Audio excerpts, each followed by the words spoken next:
This lesson is about evaluating limits.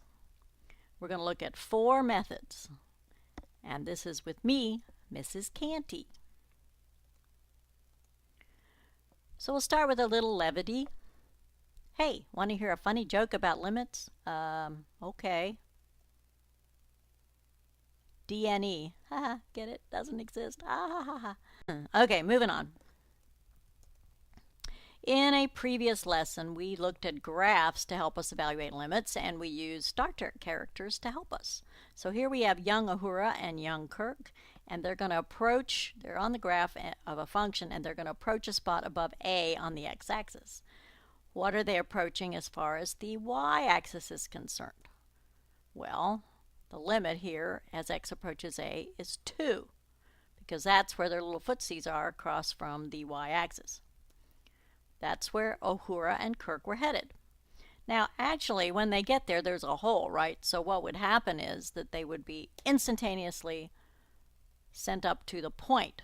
So the function value of A is actually 4, the location of the actual point.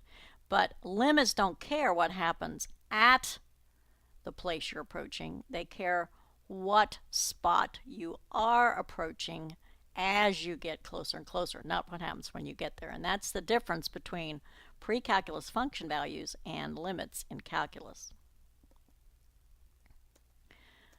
Okay, so there are actually 4 basic ways to evaluate limits, and in another lesson we might look at another way, but there are 4 basic ways. Each method is useful for different types of problems. We've already talked about using a graph in a previous lesson, but sometimes it's helpful to check your answer with a graph even if that's not your main method. We're going to look at a method called inspection, a method called making a table of values, and a method called algebraic reduction. Now, in the middle of a problem, sometimes more than one way is useful, either to check your answer or to switch in the middle of your work. So we're going to talk about inspection first. The word inspection comes from the Latin inspecto inspectare, to look at.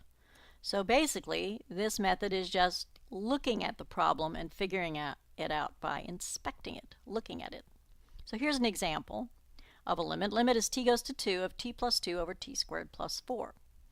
So you should think this way. As t approaches 2, the numerator approaches 4 and the denominator approaches 8. Therefore, the whole quantity is approaching 4 over 8, or 1/2. And so we write that the limit actually equals 1/2. Now, you better be careful with inspection, though, because there's a trap. Here's another example. What do you think the answer is?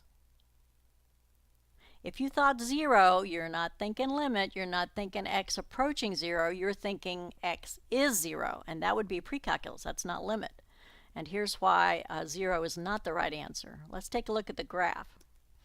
If we approach 0 from the right, then sure, the square root gets smaller and smaller and approaches 0, and so the limit is 0. But what about if we come from the left? Oopsie.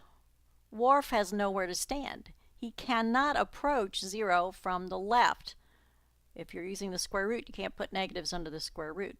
So we can't approach from the left. Therefore, the limit as we approach from the left does not exist. Now, if the two one-sided limits, the right-hand limit and the left-hand limit, don't agree and aren't a real number, then the two-sided limit doesn't exist. Okay? So you have to be careful when you use inspection that you're really thinking approaching and not at. All right, let's take a look at another example. Well, if we use inspection and just look at it, there's a problem here because we can't divide by 0, so the function value certainly doesn't exist. But both numerator and denominator are approaching 0, and so the quantity itself might be approaching anything. It could be undefined, it could be 1, it could be infinite, it could be anything. So let's make a table of values. We're going to plug in a lot of numbers near 0. And now at 0, we know the function itself is undefined, but that doesn't mean the limit's undefined, you see. So get your handy dandy calculator out, make sure you're in radian mode, fill in the table, and look what we got. What's your guess? What does it look like these numbers are approaching? If you said 1, you're right, and so the limit is 1. Now if you graph this function, you can check your answer, and the graphing calculator probably won't show that there's a little tiny hole at 0, 1, but it will look like it passes through 1 on the y-axis. Okay, here's another example.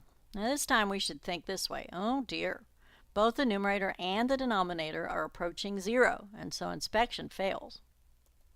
I really don't want to type all that into my calculator to make a table. However, algebra is begging me to simplify this quantity. You should enter calculus with really good algebra skills because a huge part of calculus is algebra. So this quantity should be screaming, simplify, simplify, please simplify, help, help, or something like that. Okay, so how do we simplify this? Using a method called algebraic reduction. Now, this quantity is undefined at 0, but we can reduce it, simplify it, whatever word you want to use, and the quickest way to do that is to multiply by the denominators in the numerator. Now, there are other ways to simplify it. Knock yourself out. You could get a common denominator and combine the fractions in the numerator and do it that way. But this is the quick way to do it. So if we multiply top and bottom by 2 times 2 plus t, we get the first fraction, the 2 plus t cancels, and we get 2. And in the second fraction, the 2 cancels, and we get minus the quantity 2 plus t. And then in the denominator, we just have t times 2 plus t. Now if we distribute the minus sign, the 2's cancel, and we get negative t over 2t times 2 plus t. And now we can cancel the t and get negative 1 over 2 times 2 plus t. Now comment here. These two quantities, this quantity we have now and the original quantity, are always the same unless t is 0. If t is 0, the first quantity is undefined. But in this limit problem, we don't care what happens at 0. We care what happens as we get close to 0. So close to 0, these two quantities are going to be the same. And now we can use inspection. We can just look at this and say, well, the numerator is negative 1 and the denominator is approaching 2 times 2. And so we look like we're plugging 0 in, but we're not really. We're thinking close to 0, all right? And so we get negative 1/4 for our limit. So the answer to our limit question is negative 1/4. Okay, here's another example. And when we look at it, well, as x approaches 4, the denominator is approaching 0, and so is the numerator. So if the numerator and denominator are approaching 0, the quantity could be approaching anything. Now the function itself, the quantity itself, is undefined at 4, but that doesn't mean the limit is undefined. So if your algebra is good, this quantity should be screaming something at you. Factor me! Factor me! All right, you're not crazy. It's just algebra. The numerator factors easily. The denominator is the difference of cubes, so you may have to review that one. But we have the difference of squares in the numerator, and this is how these quantities factor.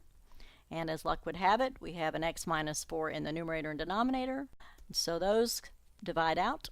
And now we can use inspection to figure out what's going on. And again, we're not substituting 4. We're thinking what's happening as x gets close to 4.